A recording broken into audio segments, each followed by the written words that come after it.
क्या हाल है दोस्तों? उम्मीद करता हूँ कि आप लोग खैरियत से होंगे और बहुत माज़रत, मैं काफ़ी महीनों से वीडियोज़ नहीं बना रहा था। उसकी कुछ मेरी पर्सनल वजूहात थी और काफ़ी ज़्यादा बिज़ी शेड्यूल था, काफ़ी ज़्यादा बिज़ी शेड्यूल था। और आपको एक गुड न्यूज़ भी दे दूँ फ़िदा कॉइन के बारे में कि जिन्होंने फ़िदा कॉइन को अब बाय करना है या नहीं करना मार्केट के अपडेट के लिहाज से, क्या इस टाइम फ़िदा कॉइन को बाय करना बेहतर होगा या नहीं होगा? और इस टाइम जो मार्केट की सिचुएशन है उसके लिहाज से क्या उसका आल्ट कॉइन के ऊपर यानी फ़िदा कॉइन के ऊपर इस टाइम इम्पैक्ट पड़ना चाहिए या नहीं पड़ना चाहिए? इस सारी डिस्कशन मैं आज करूँगा। तो वीडियो को एंड तक लाज़मी देखिएगा, इसमें आपका ही फ़ायदा है। तो वीडियो शुरू करते हैं, ठीक है जी? तो फ़िदा कॉइन इस टाइम डेली टाइम फ्रेम के अंदर एक बहुत बड़ी सपोर्ट आपको यहाँ पर नज़र आ रही है कि जो कि एक डाउन ट्रेंड के अंदर जा रही है। लाइक अगर मैं यस यहाँ पर अगर मैं इसको थोड़ा-सा यस ठीक है। जब भी कोई भी इस लेवल पे आ रहा होता है ना ये,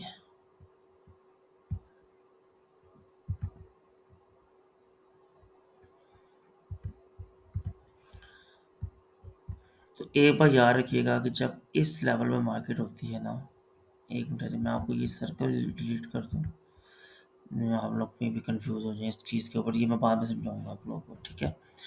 एनी हाउ इस टाइम मार्केट में जब भी मार्केट इस सेंस में ऊपर जा रही होती है ना और फिर डंप आता है। लाइक मैं आपको एक चीज़ समझाऊँ कि ये मार्केट ऊपर गई और ये नीचे, ये मार्केट ऊपर गई और ये डाउन साइज़ इसका हुआ। ये असल में डेली टाइम फ्रेम है, इसलिए आपको चीज़ें थोड़ी-सी अंडरस्टैंड मैं आपको ना 4 आवर्स के टाइम फ्रेम में समझाता हूँ।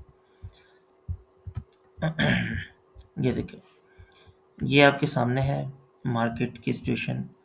जो उससे पहले जो डंप आया था, वो भी मैं आपको बताता हूँ कि जब मार्केट में ये चीज़ आती है ना, यानी यहाँ से मार्केट ऊपर गई है और फिर मार्केट नीचे आई है।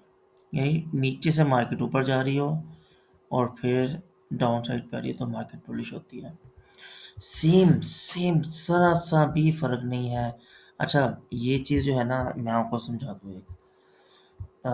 शायद आपको थोड़ी-सी मेरी बात अंडरस्टैंड हो, जो कि मुझे मेरे जो स्टूडेंट्स हैं वो भी लाज़मी देखें इस चीज़ को कि जब मार्केट लाइक ये गौर से देखिए, जब जब भी मार्केट किधर गया सोने हो ये, जब भी मार्केट इधर से ऊपर जा रही होती है ना और उसके बाद मार्केट नीचे आती है, तो मार्केट दोबारा ऊपर जाती है। यानी एन स्टाइल जो बनता है ना, जब भी एन पोज़ीशन बनती है, तो ये बात याद रखिएगा कि मार्केट हमेशा बुलिश होती है।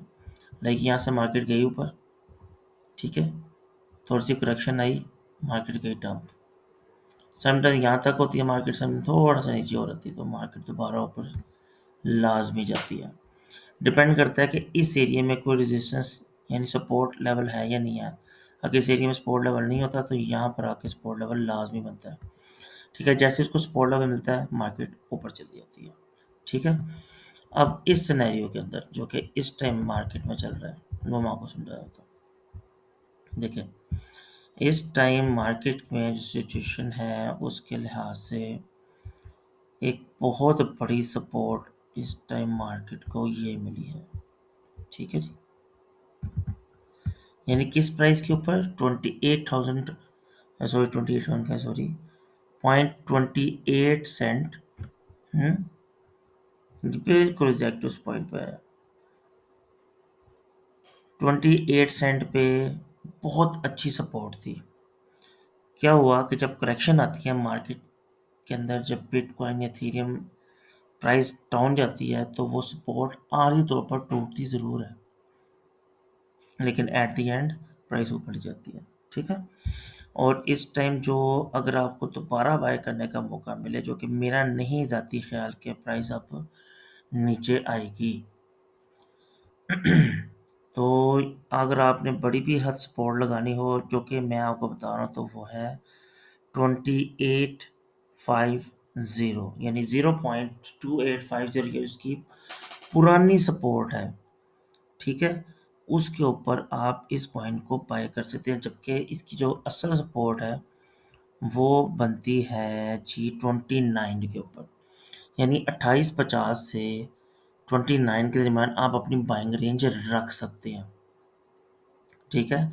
जिसको फिर याद रखिएगा, 28 यानी 0.2850 से 0.29 के ऊपर प्योर बाइंग रेंज है, प्योर बाइंग रेंज, ठीक है? उसकी वजह यह है कि यहाँ पर जो रेजिस्टेंस एरिया था और सेम इसी जगह पर आकर दोबारा सपोर्ट बनी, और अब इस तरह दोबारा फिर वही उसी एरिया में सपोर्ट बन रही है, ये देख लें, इसी एरिया में सपोर्ट बन रही है दोबारा, और यहाँ पर भी दोबारा इसी एरिया में सपोर्ट बन रही है। तो इसका मतलब ये हुआ कि इस टाइम क्या कहते हैं, फिदा कॉइन के अंदर एक बेहतरीन सपोर्ट लेवल इसका बन चुका हुआ है। तो ये एक बाइंग रेंज आपकी इस टाइम बन रही है। सेकंड पॉइंट, जब मार्केट यहाँ से ऊपर जाएगी, ठीक है जी, जब मार्केट यहाँ से, जैसा ये देखिए, यहाँ से मार्केट ऊपर गई, करेक्शन आया, फिर मार्केट ऊपर गई, फिर करेक्शन आया, ये बहुत लंबा करेक्शन था, काफ़ी दिन हो गए हैं इसको, तो फिर ये उतना ही लंबा ऊपर जाएगा प्राइस में, यानी मेरा अपना ख्याल है। ये देखिए, मैं आपको नहीं एक और चीज़ मिलता हूँ, ये गई प्राइस ऊपर इतनी, हम्म,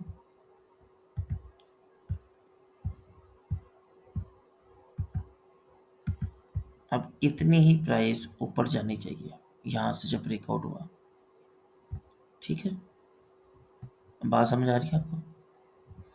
अब सेम यहाँ पर अब लो लेवल पे आए, यहाँ से ब्रेकआउट तो यहाँ पर हुआ ना, अब यहाँ से आए दोबारा, ये हो गया जनाब ऑलमोस्ट इस लेवल पे, ठीक है? तो अपने आप के माइंड में ये रखें कि अगर यहाँ से ब्रेकआउट होता है इस एरिया से, क्योंकि यहाँ पर रेजिस्टेंस भी है ना, ये इस एरिया में रेजिस्टेंस आ रही है इस टाइम, ठीक है? लेकिन ये आर रेजिस्टेंस, ये कोई इतनी अच्छी वो ये नहीं कह सकते कि ये बहुत स्ट्रॉन्ग रेजिस्टेंस है, ये स्ट्रॉन्ग रेजिस्टेंस बिल्कुल भी नहीं है, ठीक है? स्ट्रॉन्ग रेजिस्टेंस आपको मिलेगी तो वो बनेगी 37 सेंट के ऊपर, एनी हाउ उसको उसके ऊपर भी बात करते हैं। तो यहाँ पर जो मुझे लगता है कि यहाँ से 37 सेंट्स के ऊपर यहाँ से प्राइस जा सकती है 58 सेंट से 60 सेंट के दरमियान, यानी अगर आप इसको लोएस्ट भी रखें, लोएस्ट पॉइंट भी इसका आप रखें, ठीक है, तो वो इसका 57 सेंट बनता है इस टाइम। यानी अगर आप करंट प्राइस पे बाय करते हैं इस टाइम, तो ये ऑलमोस्ट ऑलमोस्ट आपको डबल प्रॉफिट देगा इस टाइम फिदा कॉइन, ठीक है? दिल छोटा नहीं करना। हाँ, जैसे ही आपको अगर आप बहुत मोहतात होकर चलना चाहते हैं, तो 48 सेंट्स के ऊपर आपको एक रेजिस्टेंस लेवल मिलेगा, ठीक है? ये पॉसिबल है, चांसेस आपका। तो जैसे ही आपको यहाँ इस लेवल पे आके आपको मिले, तो मार्केट में भी नीचे जाए थोड़ी सी, ठीक है? वो यहाँ पर इस एरिया में वापस जाए, इस एरिया में, तो यहाँ पर आके आपकी दोबारा बाइंग बनेगी और यहाँ से मार्केट फिर ऊपर जाएगी। दो सिनेरियो हो सकती है, या तो डायरेक्ट मार्केट बुलिश जाए और ऊपर, ठीक है, या मार्केट इस एंगल से नीचे आके और फिर ऊपर जाए, यानी जहाँ से मार्केट बुलिश हुई वहीं पर सपोर्ट मिलेगी इसको, और फिर मार्केट ऊपर जाएगी।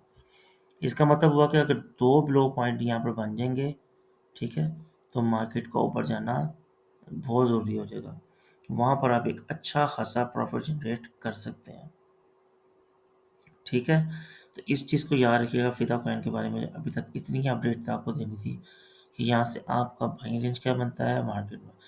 तीसरी जो सबसे मेन और सबसे अहम चीज़ है इस टाइम, ठीक है, विद इन फ्यू डेज उसका एसएससी ने या उसने जो बिटकॉइन के साथ इस टाइम हाल्विंग भी शुरू होने वाली है, तो उसके भी ध्यान में रखें। खैर, मैं उसके ऊपर एक वीडियो बनाऊंगा। अभी आप फिदा कॉइन की जो है ना प्राइस प्रेडिक्शन यहीं पे देखें। अगर कोई भी शख्स जिसने यहाँ पर बाइंग की हुई है, ठीक है, या एटलीस्ट 37 38 पे बाइंग की हुई है, तो वो एक बार याद रखिएगा कि यहाँ पर 37 सेंट्स के ऊपर, मैं फिर बता रहा हूँ, 37 सेंट्स के ऊपर यहाँ पर रेजिस्टेंस देखने को मिलेगी, और अगर ये रेजिस्टेंस टूट जाती है तो प्राइस जाएगी 57 सेंट्स के ऊपर। ठीक है, वहाँ पर भी रेजिस्टेंस आपको मिलेगी। तो आप देखिए, मैं फिर आपको ये बात बार बार करूँगा, रेजिस्टेंस आती है, पता है ना रेजिस्टेंस है, पता है यहाँ से प्राइस जो है वो नीचे जाएगी, सेल योर 50% कॉइन्स। सिंपल सा मेथड है, 50 को रहने दो, गोली मारो उसको, बेचो ही ना। नीचे आता है, वही 50 जो आपने ऊपर बेचे नीचे से फिर बाय कर लो, तो आपका 50 100 कॉइन कितने हो गए आपके, 150 कॉइन। मैं एग्जांपल दे रहा हूँ कि आपके पास 100 कॉइन थे, 50 आपने बेच दिए, 50 नीचे से बाय किए, जब वो दोबारा उस लेवल पर जाएंगे तो आपके डबल प्रॉफिट हो जाएगा ना आपको। तो ये स्ट्रैटेजी आपने अपनाएं, ये ट्रेडिंग की स्ट्रैटेजी है, यहीं से पैसा प्रॉफिट जनरेट होता है। और जब आपको लगे कि आपने $100 इन्वेस्ट किया था, $100 आपने निकाल दिए, 100 रहने दें कॉइन के अंदर, किसी और कॉइन के अंदर आ जाओ। तो फिर कॉइन की अभी तक यही अपडेट थी मेरे पास, और यही प्रोडिक्शन थी प्राइस की। तो अपनी दुआ में याद रखिएगा मुझे, ठीक है। और टेलीग्राम चैनल अगर आपने ज्वाइन नहीं किया तो लाजमी करें, चैनल को सब्सक्राइब नहीं किया तो प्लीज़ कर दें यार, कोई नहीं, इतने भी नमाज में वीडियो बना रहा हूँ हैं। चलो ओके भाई, अल्लाह हाफिज़, बाय बाय।